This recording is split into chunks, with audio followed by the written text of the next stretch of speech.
स्वागत है दोस्तों आप सभी का फिर से एक नए वीडियो में। तो दोस्तों कल आप सभी का इंग्लिश कोर का बोर्ड परीक्षा रहने वाला है। चाहे दोस्तों आप लोग आर्ट्स से, साइंस से या फिर कॉमर्स से हैं। कल आप सभी का दोस्तों 25 फरवरी का दिन होगा और 25 फरवरी को शुरू दिन आप सभी का इंग्लिश कोर का पेपर होगा। तो दोस्तों आज की इस वीडियो में हम लोग क्लास 11 का जो आप सभी का पोएट्री सेक्शन है इसका सारा पार्ट हम लोग आज की इस वीडियो में हम लोग कवर करेंगे। यदि दोस्तों आप लोग आज की इस वीडियो को देख लेते हैं तो दोस्तों आपका कल का जो एग्जाम होगा इंग्लिश कोर का, उसमें दोस्तों आपका एक भी क्वेश्चन आपका पोएट्री सेक्शन से बाहर नहीं जाएगा। इसके बाद दोस्तों मैं आप सभी का लेटर का वीडियो ला दूंगा, राइटिंग सेक्शन का वीडियो ला दूंगा और आपका प्रोज सेक्शंस का वीडियो ला दूंगा। तो सारा वीडियो को दोस्तों आप लोग देख लीजिएगा, जिसमें आपको 40 में 40 दोस्तों आपका जो है मिल जाएगा। इससे बाहर एक भी प्रश्न आपके एग्जाम में नहीं देखने को मिलेगा। तो चलिए हम लोग पोएट्री सेक्शन का सारा प्रश्न को देख लेते हैं, जिसके माध्यम से आप लोग कल एग्जाम में फुल नंबर ला दीजिएगा। चलिए वीडियो को हम लोग शुरू करते हैं। तो चलिए दोस्तों बिना देरी के वीडियो को शुरू करते हैं। आज हम लोग जो पोएट्री सबसे पहले सोल्व करेंगे, इसके बाद नेक्स्ट वीडियो आएगा राइटिंग सेक्शन का, ठीक है, और उसके बाद प्रोज का आएगा, सबका आएगा, ठीक है। तो पोएट्री सेक्शन में दोस्तों आपका टोटल 5 चैप्टर है, ठीक है। तो पांचों चैप्टर को हम लोग लाइन बाय लाइन देखने वाले हैं। और आज दोस्तों जो भी वीडियो हम डालेंगे उसको अगर देख लेते हैं तो 100% 40 में से 40 आपको कोई नहीं रोक सकता है लाने से, ठीक है। सबसे पहले आप पोएट्री सेक्शन को देख लीजिए।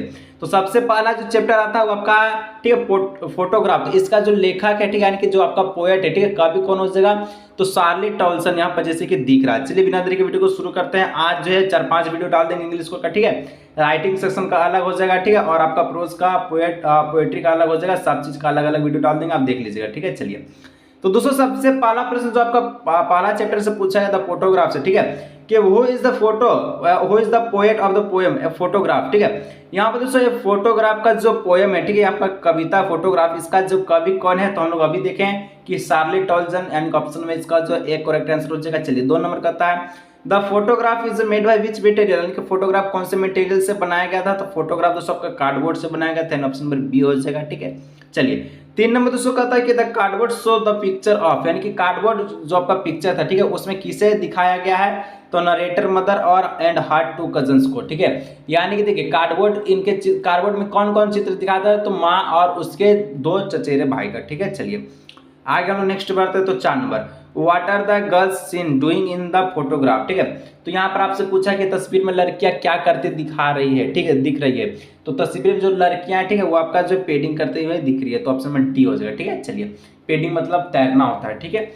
5 नंबर का था वेयर, ठीक है, वेयर द गर्ल्स, ठीक है, व्हेन द फोटोग्राफ, ठीक है। इधर हम लोग चलते हैं तो यहाँ पर और क्या बोलता है, तो व्हेन द फोटोग्राफ, ठीक है, और यहाँ पर वाज टेकन। यहाँ पर तो आपसे पूछा है, क्या पूछा है कि फोटो के वक्त लड़कियां कहाँ थी, ठीक है। तो यहाँ पर देखो ऑप्शन से at home, at school, at beach या फिर मार्केट। तो 5 का जो करेक्ट आंसर ना ऑप्शन सी हो जाएगा, एट बीच में, ठीक है।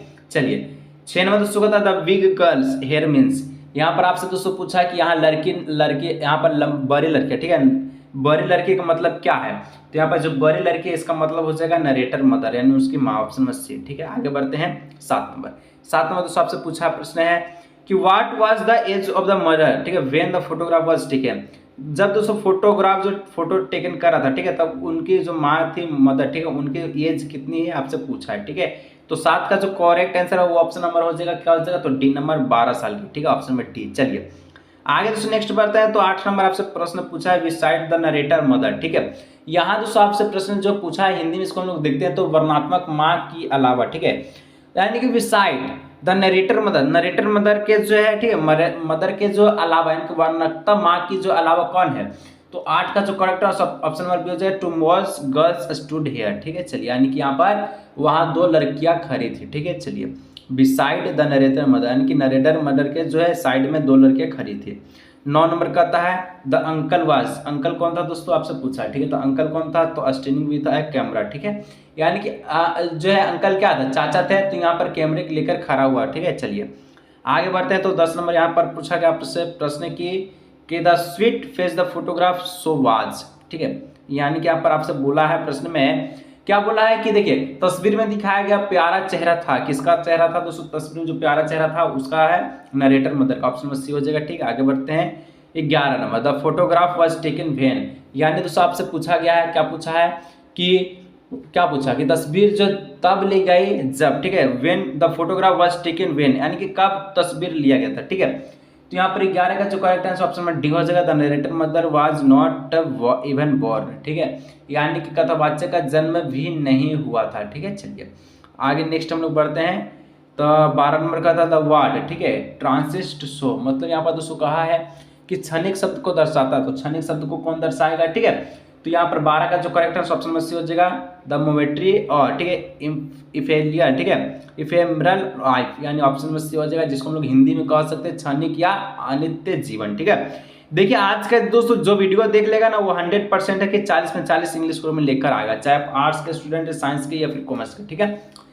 नेक्स्ट दोस्तों 13 नंबर सी है, ठीक है, लव एट द स्नैपशॉट, ठीक है, C is the line stand for, ठीक है, वह स्नैपशॉट पर हंसेगी या पंक्ति में है, क्या हो जाएगा। तो यहाँ पर जो 13 का जो करेक्ट आंसर है वो ऑप्शन नंबर क्या हो जाएगा, डी, द नरेटर मदर, ठीक है। आगे बढ़ते हैं नेक्स्ट 14 नंबर दोस्तों का था हु वाज बेटी एंड डॉली, बेटी एंड डॉली कौन था, तो आपको पता है बेटी एंड डॉली दोस्तों नरेटर मदर का कजन था, ठीक है, ऑप्शन नंबर सी हो जाएगा। आगे बढ़ते हैं तो 15 नंबर प्रश्न कहता है व्हाट वाज हर पास्ट, ठीक है, उसके पास्ट के बारे में क्या था, उसका अतिथि क्या था, तो उसका जो पास्ट था वो क्या है, तो 15 का ऑप्शन में सी हो जाएगा, ठीक है, the C holiday that mother enjoyed with cousin, ठीक है। चलिए आगे दोस्तों 16 नंबर आपसे प्रश्न पूछा गया है विच what did the narrator mother love at, ठीक है, यानी कि वार्णकता की जो माँ है किस बात पर हंसी, ठीक है। देखिए नरेटर मतलब क्या होता है, तो वार्न करता, ठीक है, जिसको हम लोग नरेटर कहते हैं इंग्लिश में, तो वो जो नरेटर मदर जो है दोस्तों कौन से बात पर हंसी थी, ठीक है। तो 16 का जो करेक्ट आंसर ऑप्शन नंबर हो जाएगा ए नंबर, स्नैपशॉट पर, ठीक है। चलिए आगे बढ़ते हैं हम नेक्स्ट। तो 17 नंबर प्रश्न कहता है कि एंड लुक हाउ दे, ठीक है, ड्रेस्ड आज for the which, who is the speaker of this line. यहाँ पर दोस्तों आपसे पूछा गया, क्या पूछा गया है कि और देखो उन्होंने हमें समुद्र तट के लिए कैसे कपड़े पहना है, ठीक है, इस पंक्ति का वक्ता कौन है, ठीक है। तो यहाँ पर बेटी, डॉली, नरेटर मदर या फिर अंकल, तो 17 का correct answer option number C हो जाएगा नरेटर मदर, ठीक है। चलिए फोटोग्राफ में सबसे ज्यादा जिक्र नरेटर मदर को ही किया गया है। 18 number what is the narrator fast, ठीक है, यानी तो सबसे पूछा गया है कि वार्णकता का अस्तित्व क्या है, तो नरेटर का जो पास्ट है क्या है, तो 18 का जो करेक्ट आंसर ऑप्शन नंबर क्या हो जाएगा, मदर क्या हो जाएगा, लाउटर, ठीक है। चलिए ऑप्शन नंबर ए हो जाएगा, जिसको हम लोग हिंदी में कह सकते हैं माँ की हंसी, ठीक है।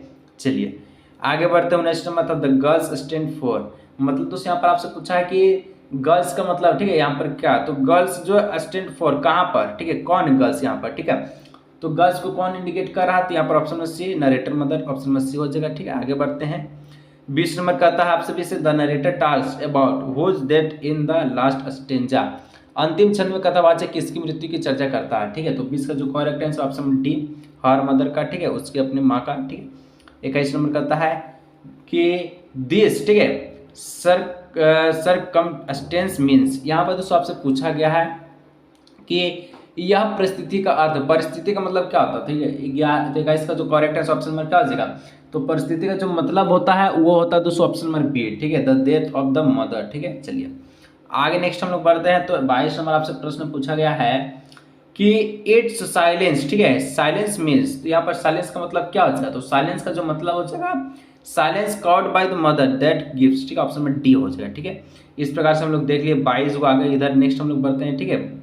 तो नेक्स्ट हम लोग 22 तक देखे, 23 नंबर, ठीक है, हाउ मेनी स्टेज वेयर, ठीक है, डिपिक्ट इन द पोएम, ठीक है। यहाँ पर दोस्तों आपसे पूछा है प्रश्न में, क्या पूछा है कि कविता में कितने चरण को चित्रण किया गया, तो कितने चरण को चित्रण किया गया, तो 23 का जो करेक्ट आंसर ऑप्शन में सी हो जाएगा, ठीक है, 3 को, ठीक है, 3। 24 number what was the last stage in the poem, तो लास्ट स्टेज जो है, ठीक है, पोएम में कविता का अंतिम चरण क्या था, तो अंतिम उसका जो चरण था कि after the death of the mother, option number A हो जाएगा, यानी कि माँ की मृत्यु के बाद, ठीक है। चलिए उसका लास्ट स्टेज था पोएम का। ये रहा दोस्तों 25 नंबर प्रश्न कहता है व्हाट डज, ठीक है, ट्रिवली ट्रांसेंस्ट फिट मीन्स इन पोएम, यहाँ पर दोस्तों आपसे पूछा कि कविता में बेहद क्षण भंगुर पैर का क्या अर्थ है, ठीक है। इसका मतलब जो होता है वो होता है her feet represent her the mother who changed with time will the sea remains the same, ठीक है। आगे बढ़ते हैं 26, और ये 26 जो आपका फोटोग्राफ का लास्ट प्रश्न का था what was the favourite memory of the poet, ठीक है। तो उसका जो फेवरेट पोएट जो मेमोरी ऑफ द पोएट, ठीक है, उसका पोएट जो है, पोएट का सबसे फेवरेट मेमोरी क्या था, ठीक है, यादगार क्या था, तो यहाँ पर हर मदर, ठीक है, लाउटर, यानी कि उसकी माँ की हंसी, ठीक है। तो ये रहा दोस्तों 26 को जो प्रश्न था वो आपका फोटोग्राफ से था, ठीक है। तो यहाँ पर हम लोग देख चुके, आगे बढ़ते हैं नेक्स्ट आपका क्वेश्चन की ओर। तो दोस्तों नेक्स्ट आपका जो चैप्टर वो आपका लेबरन टॉप के ऊपर है, ठीक है, जो कि लिखा गया है, ठीक है, इसके जो कवि है वो आपका टेड हक्स है, ठीक है, यानी यहाँ पर इस प्रकार से हो जाएगा। चलिए, तो इसके द्वारा हम लोग जो है, जो कि एमसीक्यू जो दिया गया उसको हम लोग फटाफट से देख लेते हैं, क्योंकि समय बहुत ही कम है, कल ही आपका बोर्ड परीक्षा है। और अगर आज का वीडियो जो देख लेगा, ठीक है, जो भी वीडियो आज डालेंगे उसको देख लेते हैं, तो तुम नंबर 40 में 40 ला दीजिएगा। चलिए, the poet of the poem the laburnum top is, आपसे पूछा है कि द लेबरन टॉप कविता के कवि कौन है। हम लोग देखें ना भाई, टेड हक्स, ठीक है, ऑप्शन में डी हो जाएगा। ठीक है, चलिए, इस प्रकार से ऑप्शन में डी। आगे तो हम नेक्स्ट बढ़ते तो 22 नंबर का था, which tree top has been mention in the poem, कौन सा ट्री का दोस्तों मेंशन किया गया इस पोएम में। तो यहाँ पर 2 का जो करेक्ट आंसर ऑप्शन में क्या हो जाएगा, तो 2 का ऑप्शन में हो जाएगा क्या, तो बी नंबर, ठीक है, लेबरनम को, ठीक है, option number B laburnum top. चलिए, 3 नंबर का आता है, हाउ हैज द पोएट, ठीक है, describe the laburnum tree top in the beginning of the poem. यहाँ तो सबसे पूछा कवि ने कविता के आरंभ में, ठीक है, लेबनम वृक्ष की चोटी पर क्या वर्णन किस प्रकार किया। ठीक है, तो वर्णन किस प्रकार से किया था, तो साइलेंट एंड स्टिल का, ठीक है, ऑप्शन नंबर ए हो जाएगा, मतलब कि मौन और स्थिर। चलिए आगे बढ़ते हैं 4 नंबर। 4 नंबर दोस्तों आपसे प्रश्न पूछा कि द मंथ, ठीक है, that has been mention in the poem, तो लेबरन टॉप में कौन सा मंथ को मेंशन किया गया है, तो ऑप्शन नंबर सी सितंबर मंथ को। ठीक है, चलिए आगे नेक्स्ट हम लोग बढ़ते हैं। जितना प्रश्न दोस्तों सभी को देख लीजिए, एग्जाम हल्का मचा दीजिएगा आज की इस वीडियो को देखकर। ठीक है, चलिए आगे बढ़ते हैं। तो 5 नंबर आपसे प्रश्न पूछ रहा है, what was happened to the leaf. ठीक है, यहाँ दोस्तों आपसे पूछा गया प्रश्न है, क्या पूछा है कि पत्तों को क्या हो गया था। ठीक है, तो पत्तों को क्या हो गया था, तो दे आर योलिंग, ठीक है, यानी ऑप्शन नंबर क्या हो जाएगा, ए हो जाएगा, वो पीले पड़ रहे थे। ठीक है, चलिए आगे बढ़ते हैं। तो 6 number, the word that fly to the tree is, ठीक है, यानी दोस्तों यहाँ पर आपसे पूछा है कि वह पक्षी जो पेड़ की ओर उड़ जाता है, तो यहाँ पर कौन पक्षी हो जाएगा। ठीक है, तो 6 का करेक्ट आंसर ऑप्शन में डी, ठीक है, गोल्ड फिंच हो जाएगा इसका करेक्ट आंसर। चलिए, गोल्ड फिंच पक्षी का नाम है, ठीक है, वर्ड है। चलिए 7 number, how does the goldfinch come to the tree, यहाँ पर दोस्तों पूछा है कि गोल्ड फिंच पेड़ पर कैसे आता था। ठीक है, तो गोल्ड फिंच जो है पेड़ पर कैसे आता था, वो आपका विथ अ ट्वीटिंग सिरप से आता था। ठीक है, जिसको हम लोग कह सकते हैं तीहती हुई चाहत के साथ, ठीक है, चोई चोई। चलिए 8 नंबर आपसे प्रश्न पूछा है कि the time of the day describe in the poem. ठीक है, देखिए आपका लेबरन टॉप में कौन सा टाइम को मेंशन किया गया, तो आफ्टरनून यानी कि दोपहर के समय को, ऑप्शन नंबर बी। और मंथ पूछेगा तो सितंबर महीना। ठीक है, दोनों क्वेश्चंस बहुत इंपॉर्टेंट है, बार बार पूछे जाता है। चलिए 9 number, how does the September sunlight appears, तो सितंबर में दोस्तों सनलाइट का कैसा है, सूरज कैसा है, तो आपको पता था कि येलो, ऑप्शन नंबर ए हो जाएगा। ठीक है, आगे बढ़ते हैं।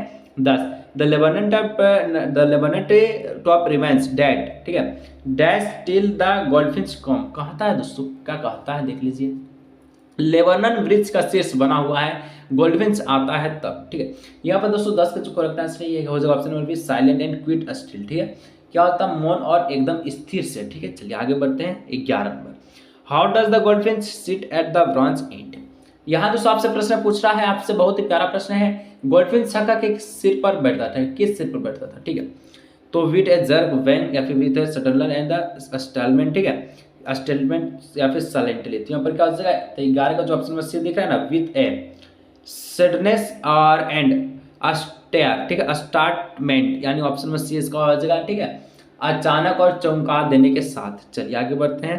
12, the goldfinch is compare to a, तो गोल्डफिंच को दोस्तों किससे कंपेयर किया गया है, तो 12 का जो correct answer option number B हो जाएगा। ठीक है, लिजार्ड, यानी कि किससे, छिपकली से। चलिए 13 नंबर कहता है, why is the goldfinch compare to the lizard, ठीक है, लिजर्ड, यहाँ दोस्तों आपसे पूछा है कि गोल्डफिंच की तुलना छिपकली से क्यों की जाती है, क्यों की जाती थी, तो यहाँ पर ऑप्शन में सी हो जाएगा। ठीक है, because she is a slick, ठीक है, यानी कि यहाँ पर हो जाएगा क्योंकि वह चिकनी थी, इस प्रकार से उसके लिए उससे कंपेयर या फिर तुलना किया जाता था। ठीक है, चलिए 14 number, how is the moment of the goldfinch, ठीक है, यहाँ पर आपसे पूछा है कि गोल्डफिंच की चाल कैसी है, तो गोल्डफिंच का जो चाल था वो कैसा था, तो 14 का जो करेक्ट आंसर ऑप्शन में सी हो जाएगा, अलर्ट एंड एब्रूट, ठीक है, जिसको हम लोग कह सकते हैं सतर्क और अचानक। चलिए 15 नंबर दोस्तों प्रश्न है कि व्हाट डज, ठीक है, thickness means in the poem, thickness का मतलब इस कविता में क्या दिखाएगा, मोटाई का अर्थ, यहाँ मोटाई का जो अर्थ है इसमें क्या दिखाया गया है वो आपसे पूछा है। ठीक है, तो 15 का जो correct answer option number A हो जाएगा, among the leave and the branches. ठीक,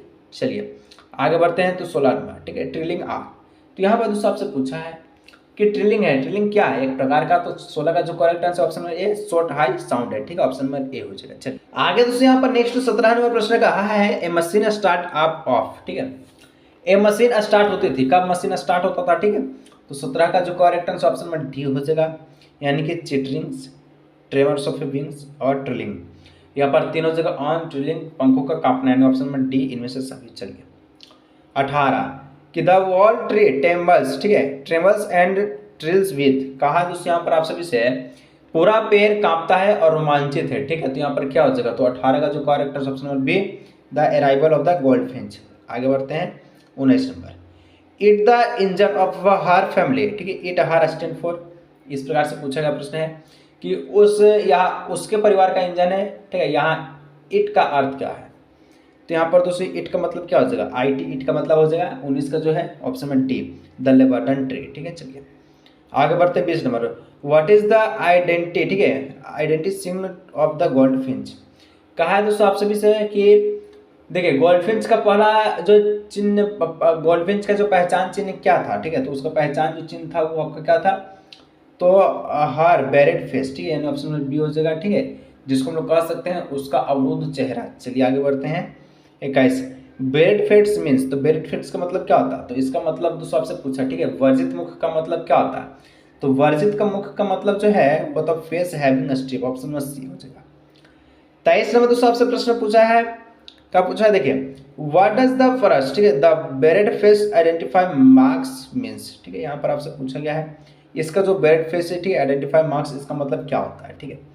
तो 22 का जो करेक्ट आंसर है क्या हो जाएगा, आपसे पूछा गया है, तो 22 का हो जाएगा, यानी कि देखिए वाक्यांश अवरुद्ध चेहरा, ठीक है, पहचान मुखौटा का मतलब क्या है, तो इसका जो मतलब था वो था oh bird's strip face has become her identity and her symbol of a, ठीक है, रिकॉग्निशन, यानी कह सकते हैं हम लोग क्या कह सकते हैं, बर्ड का, ठीक है, बर्ड का धारीदार चेहरा उनकी पहचान और पहचान प्रतीक बन गए। चलिए आगे बढ़ते हैं नेक्स्ट यहाँ पर आपका 22 नंबर, ठीक है, इधर है आपका क्वेश्चन 22 नंबर, उसको देखते हैं, तो यही रहा आपका 23, ठीक है, 22 हम लोग देख लिए। 23 number, how can a goldfish by recognised, ठीक है, कहा है दोस्तों आपसे इसे गोल्डफिश को कैसे पहचाना जा सकता है, तो गोल्डफिश को जो पहचाना जा सकता है वाई हर बेरेड फेट्स के कारण, ठीक है, यानी कि उसका जो है क्या अवरुद्ध चेहरा से हम लोग देखें।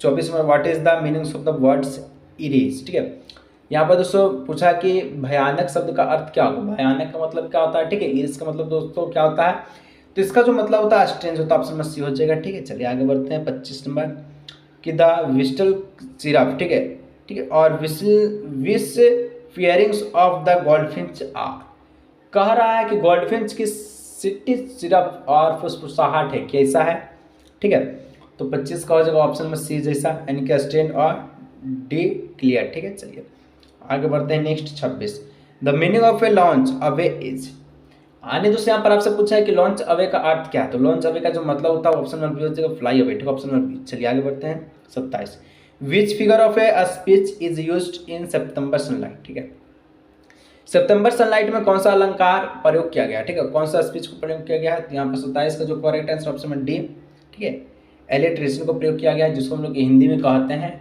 अनुप्रास अलंकार का, ठीक है। चलिए आगे बढ़ते हैं 27 हो गया। 28 नंबर, द इन्फिनिटी मीन्स, तो इन्फिनिटी का मतलब क्या होता है, ठीक है, तो यहाँ पर 28 का जो करेक्ट आंसर है क्या, जो अनंत का अर्थ है वो होता है आप सभी का ऑप्शन मेरे हो जाएगा द एंडलेस स्काई, ठीक है।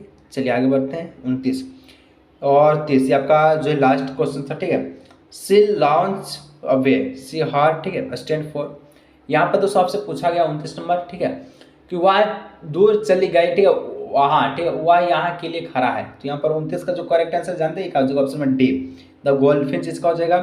30 number, what happens to laburnum tree after the goldfinch fly above, ठीक है, फ्लाई अबाव, गोल्डफिंच के उड़ जाने के बाद जो लेबर्टन पेड़ को क्या होता था, तो लेबर्टन पेड़ का जो होता है उसको हो जाता है इम्पीटी एंड साइलेंट अगेन, खाली और, ठीक है, फिर से खाली और खामोश हो जाता था लेबर्टन ट्री, जब वो जो गोल्डफिंच वहाँ से उड़ जाता था तब, ठीक है।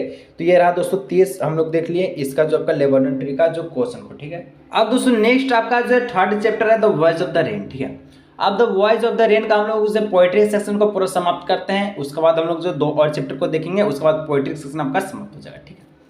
और इसके जो the voice of the rain है ना, इसका जो पोएट है वो आपका वाल्ट विस्टमैन है, ठीक है। तो यहाँ पर देखिए इसके द्वारा पहला जो प्रश्न पूछा गया उसको हम लोग देखते हैं, ठीक है।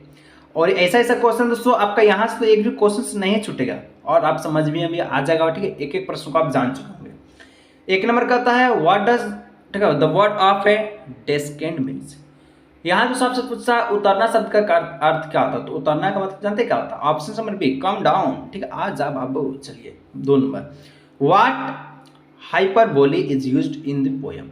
दोस्तों कहा है, क्या कहा है, कविता में किस अतिशयोक्ति का प्रयोग किया गया है, ठीक है। हाइपरबोले का प्रयोग किसको किया गया है, ठीक है। यहाँ पर 2 का जो करेक्ट ऑप्शन में सी हो जाएगा, बॉटमलेस सी को, ठीक है। बॉटमलेस सी जिसका मतलब होता है अथाह समुद्र का। 3 number, what does the poet compare the rain with. कहा है दोस्तों आप सभी से, कवि ने वर्षा की तुलना किससे की है, तो कवि ने वर्षा की तुलना किससे की है, ऑप्शन नंबर ए सॉन्ग से की है, ठीक है। 4 नंबर कहता है, how does the rain help the seed inside the earth. यहां आपसे पूछा गया है 4 नंबर, उसको ध्यान से देख लीजिएगा, ठीक है, कि बारिश धरती के अंदर जो बीज है बोने में कैसे मदद करती है, ठीक है। तो बारिश के अंदर जो बीज होता है, ठीक है, यानी बारिश धरती के अंदर जो बीज होता है उसको बोने में कैसे मदद करती है, तो 4 का ऑप्शन हो जाएगा B number, provide life and help them grow, ठीक है। चलिए आगे हम लोग नेक्स्ट बढ़ते हैं 5 नंबर। तो 5 नंबर दोस्तों यहाँ पर आप सभी से पूछा गया है, from where does the rain rise in the poem water vapour. कह रहा है वर्षा जल वाष्प के रूप में कहाँ उठती है, कहाँ उठती है दोस्तों पता है, ऑप्शन नंबर ए हो जाएगा लैंड एंड बॉटमलेस सी, ठीक है। चलिए आगे बढ़ते हैं। देखिए लैंड एंड बॉटमलेस सी का मतलब जानते हैं क्या होता है, भूमि और अतः समुद्र, ठीक है। आगे 6 नंबर कहता है, the poem the voice of the rain is a conversation between. देखिए यहाँ पर आपसे पूछा कविता the voice of the rain किसके बीच वार्तालाप की है, तो आपको पता है कि the voice of the rain है, ये आपका पोएट और रेन दोनों के बीच में वार्तालाप को दर्शाया गया, ठीक है, कन्वर्जेशन को दर्शाया गया। चलिए 7 number, what does O art thou means, ठीक है। यहाँ पर आपसे पूछा है तो कौन है का क्या मतलब है, ठीक है, तो कौन है इसका मतलब क्या होगा, तो 7 का जो correct answer option number B, who are you, ठीक है। चलिए आगे बढ़ते हैं next 8 number, what happened to the rain in the sky. आकाश में वर्षा का क्या होता है, ठीक है, आकाश में वर्षा का क्या होता है, ठीक है। तो 8 का जो करेक्ट आंसर है ऑप्शन नंबर सी हो जाएगा, रेन्स फॉल डाउन होता है, यानी कि वर्षा नीचे गिरती है, आकाश में जो वर्षा होता है उसका क्या होता है, तो वर्षा नीचे गिरती है। आगे बढ़ते हैं 9 नंबर, व्हाट इज द वेलुगिली फ्रॉम डी, ठीक है, कहता है कि अस्पृष्ट रूप क्या है, ठीक है, तो इसका मतलब दोस्तों होता है आप सभी का क्लाउड होता है, ऑप्शन नंबर ए हो जाएगा। चलिए 10 number, who rise eternal out of the land, कह रहा है क्या कहता है, यहाँ पे दोस्तों 10 नंबर आपसे कहता है कि कौन सदा के लिए भूमि में ही उठता है, ठीक है। तो यहाँ दोस्तों ये इसका जो 10 का जो करेक्ट आंसर ऑप्शन नंबर क्या हो जाएगा, डी नंबर, ठीक है, वाटर वेपर इसका जो करेक्ट आंसर। आगे बढ़ते हैं 11 number, why does the rain descend, ठीक है, टू द अर्थ। यहाँ दोस्तों आपसे पूछा गया है वर्षा धरती पर क्यों उतरती है, तो वर्षा धरती पर क्यों उतरती है, तो to fill the river, to wash the throat and provide water, to purify the earth, सभी के लिए, यानी कि सभी आपका सत्य कथन है, ऑप्शन नंबर डी हो जाएगा, all of the above. Next 12 number कहता है व्हाई इज द, ठीक है, इम्पॉल्पेबल, यानी दोस्तों यहाँ पर आपको कहता है अस्पृष्ट क्यों है या पृष्ठ क्यों है, ठीक है। तो 12 का जो करेक्ट ऑप्शन में क्या हो जाएगा, because it is the intangible, invisible, ठीक है, और अनटचेबल, यानी कि ऑप्शन में डी हो जाएगा, ऑल ऑफ द एबव। चलिए आगे बढ़ते हैं नेक्स्ट 13 नंबर। 13 नंबर दोस्तों आपसे कहा है वो डिसेंड इन द पोयम, क्या कहता है आप सभी से, क्या कहता है कविता में कौन उतरता है, तो कविता में आपको बता दिए ना कौन उतरता है नीचे, ठीक है, तो 13 का ये रेन, ठीक है, स्काई से नीचे उतरता है। चलिए 14 number, which is the birth place of the song, गद्य का जन्म स्थान कौन सा है, तो 14 का ऑप्शन में सी हो जाएगा, पोएट हार्ट, ठीक है, कवि हृदय। चलिए 15 नंबर कहता है दोस्तों व्हाट डज रेक डी और अनरेक डी मीन्स।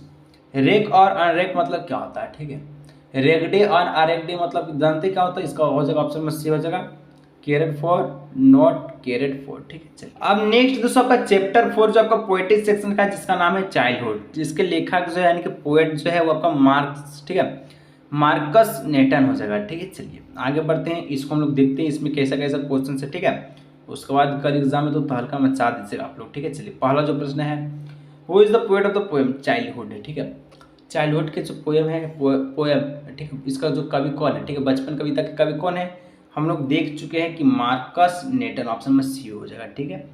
2 नंबर आपसे पूछा है what is the opposite of the word hidden, hidden का उल्टा पद क्या हो जाएगा, ठीक है, तो 2 का जो करेक्ट ऑप्शन नंबर हो जाएगा, हिडन का उल्टा हो जाएगा ओपन, ठीक है, ऑप्शन नंबर ए, ठीक है।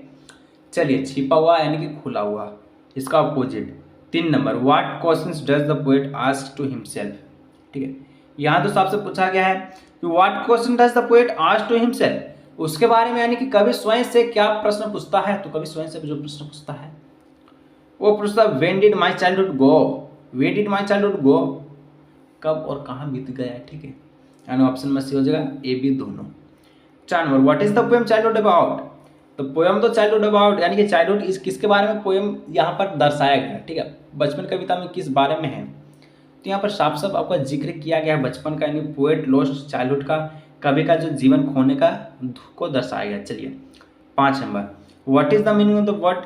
ठीक है, केज्ड, केज्ड का मतलब क्या होता है जानते हैं। ठीक है, समाप्त शब्द का अर्थ क्या है, तो इसका जो मतलब हो जाएगा ऑप्शन नंबर बी हो जाएगा, कम टू एन एंड। ठीक है, चलिए आगे बढ़ते हैं नेक्स्ट। 6 नंबर कहता है आफ्टर वाट। ठीक है, after what age did the poet realise that he had lost in childhood, किस उम्र के बाद कवि का एहसास हुआ कि उनकी बचपन खो गया है। ठीक है, खो दिया गया है कि खो गया है। ठीक है, तो यहाँ पर दोस्तों इसका क्या कौन सा वर्ष में उसको पता चला कि कवि का बचपन खो चुका है, तो 6 का ऑप्शन नंबर क्या हो जाएगा, तो 6 का ऑप्शन नंबर हो जाएगा क्या हो जाएगा बी नंबर। ठीक है, 11 साल में। ठीक है, आगे बढ़ते हैं नेक्स्ट प्रश्न की ओर। तो नेक्स्ट दोस्तों आपसे प्रश्न पूछा है 7 नंबर कि the face of an invert symbolic. ठीक है, यहाँ दोस्तों आपसे पूछा गया है कि ये क्या पूछा है कि एक शिशु का चेहरा प्रतीक होता है, कैसा प्रतीक होता है, तो 7 का जो ऑप्शन में सी हो जाएगा इनोसेंस। ठीक है, मासूमियत। आगे बढ़ते हैं 8 number, what could the poet not find in the geographic book. Geographic book में पोएट क्या नहीं पूछ पाता है, तो हेल एंड इवन को, नर्क और स्वर्ग को। ठीक है, 9 और what does the poet associated. ठीक है, एडल्टहुड विथ। ठीक है, यहाँ पर आप सभी से पूछा गया है, क्या पूछा है कि कवि वयस्कता को किससे जोड़ता है। ठीक है, किससे एसोसिएटेड करता है उसको। ठीक है, तो 9 का जो करेक्ट आंसर ऑप्शन में डी हो जाएगा। ठीक है, मेचर थिंकिंग को। चलिए 10 में दोस्तों कहता है why are the adults not what they seem to be. यहाँ दोस्तों आपसे कहता है वयस्क वैसे क्यों नहीं होते हैं जैसे भी दिखते हैं, तो 10 का ऑप्शन नंबर ए हो जाएगा they talk and fridge of love but do not act so. वे प्यारे की बात करते हैं पर आप देश देते हैं लेकिन वैसे नहीं होते। ठीक है, चलिए वीडियो दोस्तों बनाने में बहुत ही मेहनत लग रहा है। ठीक है, तो सब्सक्राइब जरूर से कीजिएगा, चैनल पहली बार सब्सक्राइब कीजिए ताकि और भी वीडियो को नोटिफिकेशन पहुंच सके, जितना सारा दोस्तों को जरूर शेयर कीजिएगा। ठीक है, आगे बढ़ते हैं 11 number, what is the poet find out about hello and even. ठीक है, कवि ने नर्क और स्वर्ग के बारे में क्या पता लगाया। ठीक है, तो उसके बारे में जो पता लगाया था, they could not be found geographic book, यानी कि उसको हम लोग भूगोल की किताब में नहीं खोज सकते हैं। 12 number, adult seem to act mostly out of. वयस्क अधिकतर बाहर कार्य करते प्रतीत होते क्या, तो जो भी होता है। ठीक है, यह हो जाएगा ऑप्शन नंबर डी हो जाएगा। ठीक है, जेलस, जिसको हम लोग कहते हैं क्या कह सकते हैं, जिलिस मतलब जलना। ठीक, डाल करना। ठीक है, डाह करना। चलिए जलना बोलिए, डाह करना बोलिए, आगे बढ़ते हैं, बात है। ठीक है, 13, what types of a rhyming scheme is used to in the poem childhood. Childhood में दोस्तों कौन सा राइमिंग स्कीम को जो बारे में यहाँ पर बताया गया। ठीक है, तो 13 का ऑप्शन नंबर डी हो जाएगा ABBCD। आगे बढ़ते हैं नेक्स्ट। तो 14 नंबर दोस्तों आपसे पूछा कि व्हाट डिड द पोएट। ठीक है, conclude about his lost childhood at the end of the poem. कहता है आप सभी से कविता के अंत में कवि ने ठीक है अपने खोए हुए बचपन के बारे में क्या निष्कर्ष निकाला, तो निष्कर्ष जो निकाला था वो बहुत ही गहरा था। It want to some. ठीक है, फॉरगेटन प्लेस। ठीक है, कहा दिया है कि किसी भी भूली हुई जगह पर चल गया। ठीक है, चलिए आगे बढ़ते हैं next. 15, which poetic device has been used in the flowing lines. ठीक है, was it when I found my mind was really means.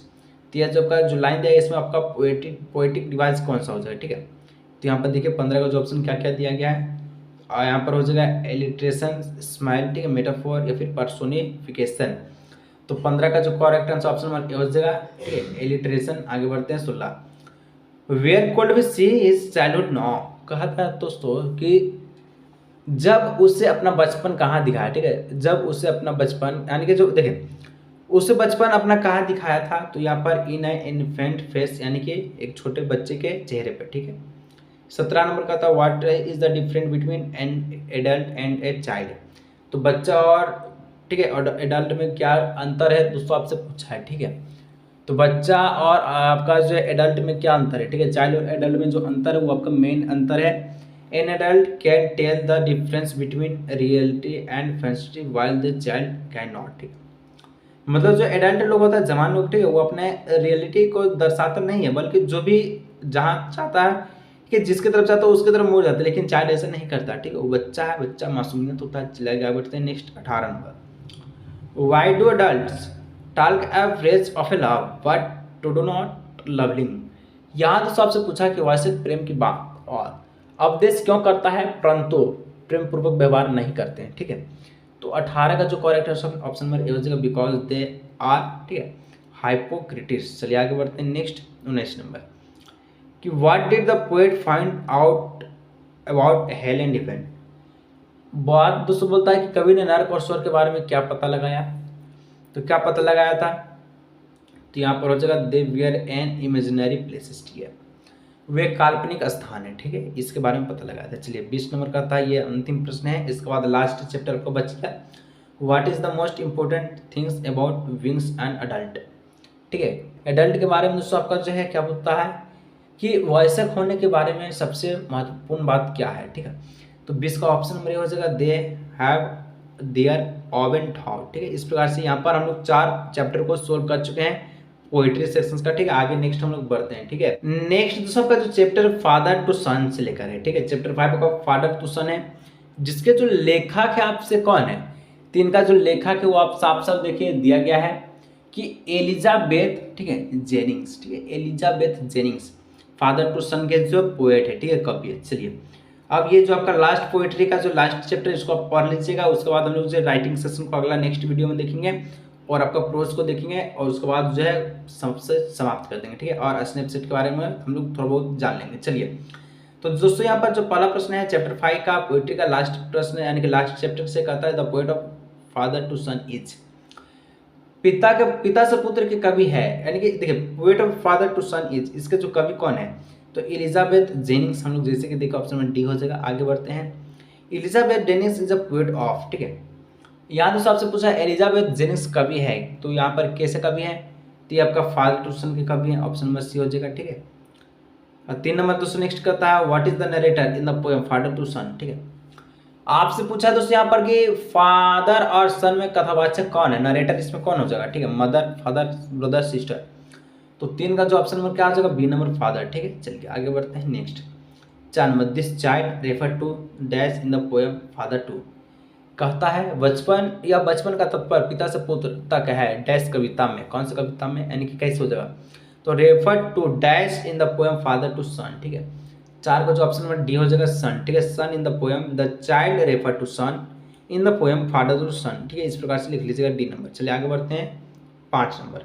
तो 5 नंबर आपसे पूछा है what is the poem father to son about, तो father of son about poem में ये क्या बोला है, ठीक है, इसके बारे में जो है क्या बात हो जाएगा, यानी कि देखिए पिता से पुत्र कविता किस बारे में है, ठीक है, पिता से पुत्र फादर टू सन, ठीक है, यानी कि जिसका मतलब होता है पिता से पुत्र, ये इस कविता में किसके बारे में, ठीक है। तो 5 का जो करेक्ट ऑप्शन नंबर हो जाएगा ये solid relationship between father and son, ठीक है, यानी दोस्तों यहाँ पर हो जाएगा बाप बेटे के रिश्ते में आई खटास को पिता से पुत्र जो कविता में इसका बारे में बताया गया है, ठीक है। आगे हम लोग नेक्स्ट पढ़ते हैं, तो नेक्स्ट आपका 6 number, who is I in the poem father to son, ठीक है। देखिए हु इज आई मतलब दोस्तों यहाँ पर आपसे पूछा पिता से पुत्र कविता में आई किसके लिए प्रयोग किया गया है, मदर के लिए, चाइल्ड के लिए, सिस्टर के लिए, फादर के लिए। तो 6 का जो करेक्ट है ऑप्शन में डी फादर के लिए, ठीक है। आगे बढ़ते हैं 7 number, who is the unable to understand the child in the father to son, पिता से पुत्र में बच्चे को कौन नहीं समझ पाता है, तो पिता से पुत्र बच्चे में जो कविता में, ठीक है, इसमें आपका फादर नहीं समझ पाता, ऑप्शन में सी हो जाएगा, ठीक है। आगे हम लोग बढ़ते हैं 8 number, who has lived in the same house for years the poem father to son. यहाँ आपसे कहता है कि पिता से पुत्र कविता में वर्षों में कौन सा एक ही घर में रहते थे, ठीक है, वर्षों से कौन एक ही घर में रहता था, तो 8 का ऑप्शन में डी हो जाएगा फादर एंड सन, जो कि कविता उसी के आधार पर है, तो उसी का बात न चलेगा, ठीक है। चलिए आगे बढ़ते हैं 9 नंबर, हु स्किप लाइफ, ठीक है, स्पीक का life a stranger in the poem father to son. कहा था दोस्तों कि पिता से पुत्र कविता में कौन, ठीक है, अजविनियों की तरह बोलता है, कौन बोलता है, तो 9 का जो ऑप्शन में सी हो जाएगा फादर एंड सन ही, ठीक है।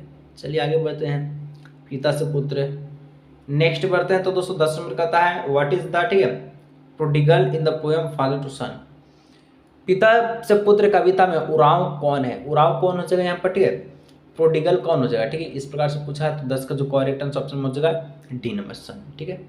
आगे 11 father tells his son that through they have lived in the same house for the year yet इन।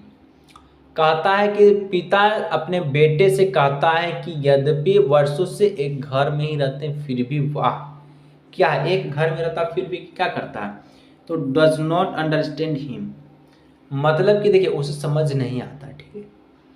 आगे बढ़ते हैं 12 how old is the son when father describe is the pain of him.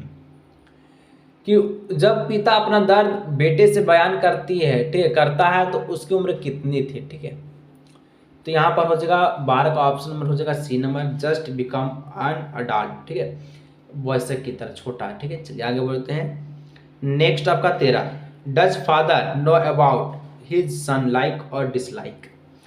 क्या पिता को पता है अपने बेटे की पसंद और नापसंद के बारे में?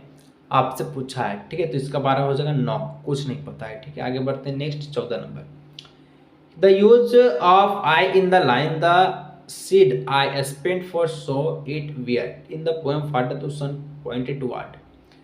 कहा था दोस्तों कि पिता से पुत्र कविता में विज मैंने, ठीक है, बताया जैसा कि बोया जहाँ। पंक्ति में दोस्तों, पंक्ति में आई का जो प्रयोग है वो किसको इंगित करता है, ठीक है, ये जो आई है किसको बारे में बोला है, पॉइंट ऑफ टू बाट किसको इंगित करता है, तो 14 का हो जाएगा option number A number father acknowledgement of A failure in the establishing communication, जिसका मतलब होता है कि पिता द्वारा संवाद स्थापित करने में असफलताओं के स्वीकारण, ठीक है। चलिए आगे बढ़ते हैं 15 नंबर कहता है कि who speak like standard in the poem father to son. कहता है दोस्तों यहाँ पर आप सभी से क्या कहता है कि पिता से पुत्र कविता में कौन अजविनियों की तरह बोलता है, ठीक है, कौन बोलता है, तो 15 का ऑप्शन में डी हो जाएगा फादर एंड सन ही, ठीक है। आगे 17 number complete the lines there no sign of, ठीक है, कहता है इसका कोई संकेत नहीं है डैश पंक्ति पूरा करें, ठीक है, क्या हो जाएगा 16 का ऑप्शन हो जाएगा सी नंबर अंडरस्टैंडिंग, ठीक है, कुछ भी मतलब नहीं है, ठीक है।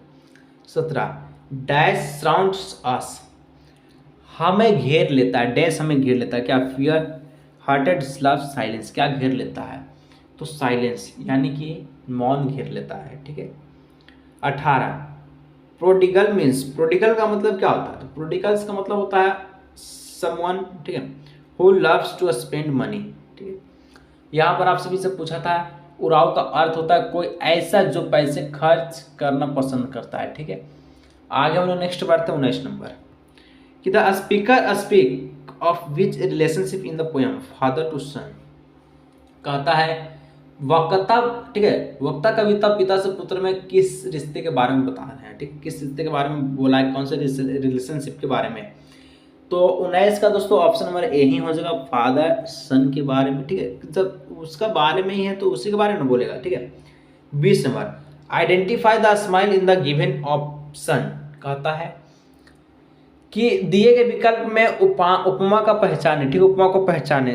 Silence sounds we speak like a stranger the seat I spend move is world, तो 20 का ऑप्शन हो जाएगा B number we speak like a stranger, ठीक है, जिसका मतलब ही होता है हम अजनबियों की तरह बात करते हैं, ठीक है। 21 from where does anger arise in poem. यहाँ आपसे कहा कविता में क्रोध कहाँ से उत्पन्न होता है, तो क्रोध है वो आपका सैडनेस से उत्पन्न होता है, ठीक है, उदास से, ठीक है। Next 22 number where does the speaker want to the son to return. कहता दोस्तों क्या कहता है, यहाँ पर आपसे पूछा कि where does the speaker want to son to return, क्या रिटर्न किया, ठीक है। 22 का ऑप्शन हो जाएगा डी होम, ठीक है। आगे नेक्स्ट 23 में कहता who will forgive in the poem father to son.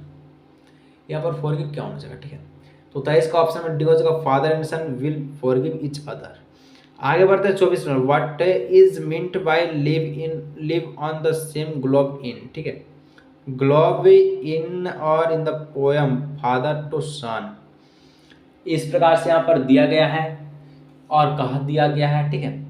तो यहाँ पर आपसे पूछा था, ठीक है, तो पिता से पुत्र का कविता में किस में बारे में था, ठीक है, तो 24 का ऑप्शन नंबर सी हो जाएगा कि को Exide with understanding and love, जिसका मतलब होता है समझ और प्रेम के साथ अस्तित्व में है, ठीक है।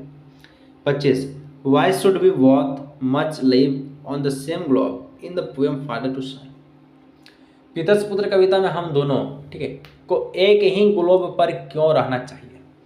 तो 25 का ऑप्शन में डी हो जाएगा, the relationship is the made wants to the love and understanding, ठीक है। चलिए 26 नंबर कहता है कि why should the prodigal returns home in the poem father to son, यहाँ तो सबसे कहा है पिता से पुत्र कविता में उराव को, ठीक है, घर क्यों लौटना चाहिए। तो 26 का ऑप्शन नंबर हो जाएगा C number, father is related to develop new and better understanding. आगे हम लोग नेक्स्ट बढ़ते हैं 27, where is the silence surrounding father to a son, यहाँ तो सबसे कहा गया है 27 नंबर में कि बाप बेटे को क्यों घेर लेता है, ठीक है, बाप बेटे को क्यों घेरे हुए सन्नाटा है, ठीक है। तो चलिए साइलेंस है उसके घेरे हुए बाप बेटे के घेरे में, ठीक है। तो 27 का हो जाएगा they want to avoid conflict, ठीक है, tension, they do not understand each other, they is the lack of the communication, option number D हो जाएगा ऑल, ठीक है। चलिए 3 और इसका 200 प्रश्न है उसको हम लोग देख लेते हैं, उसके बाद हम लोग पोइट्री का जो सेक्शन है उसको समाप्त कर लेंगे और यहाँ से जितना भी क्वेश्चन है वो एक भी नहीं छूटेगा, ठीक है, पोइट्री सेक्शन का। What is the father hope for the poem father to son, तो इसका भी ऑप्शन नंबर हो जाएगा डी नंबर, जहाँ भी ऑल दिखे उसको राइट ही करके आना है, ठीक है। आगे हम नेक्स्ट बढ़ते हैं 28, what is meant by the longing in the poem father to son, इसमें लॉन्गिंग किसके लिए प्रयोग किया गया है, तो ऑप्शन नंबर ए हो जाएगा डिजायर के लिए, ठीक है। 30 नंबर अंतिम प्रश्न है, what is the meaning of the grief in the poem father to son, तो यहाँ पे दोस्तों इसका जो मतलब हो जाएगा वो हो जाएगा सैडनेस, ठीक है। तो ये रहा दोस्तों पोएट्री सेक्शन को हम पूरा कंप्लीट कर चुके हैं, जिसमें आपको 5 चैप्टर था, 5 चैप्टर को हम लोग देख चुके हैं, एक एक प्रश्न को देखेंगे, ठीक है, देख चुके हैं। तो यहाँ पर कुल मिला के जो है 170 पार क्वेश्चन हो गया होगा, ठीक है। तो दोस्तों अगर वीडियो अच्छा लगे तो लाइक सब्सक्राइब जरूर से कीजिएगा और पोएट्री को जो वीडियो दे दिए हैं ये आपको देख लीजिएगा, ठीक है। इसके बाद आपको राइटिंग का वीडियो दे देंगे, उसके बाद लेटर ऑर्डर का, ठीक है, थोड़ा पूरा सिखा देंगे, ठीक है। और आपको जब प्रोस का वीडियो दे देंगे उसके बाद कंप्लीटली इंग्लिश कोर्स कंप्लीट, ठीक है। चलिए आज से मिलते हैं नेक्स्ट।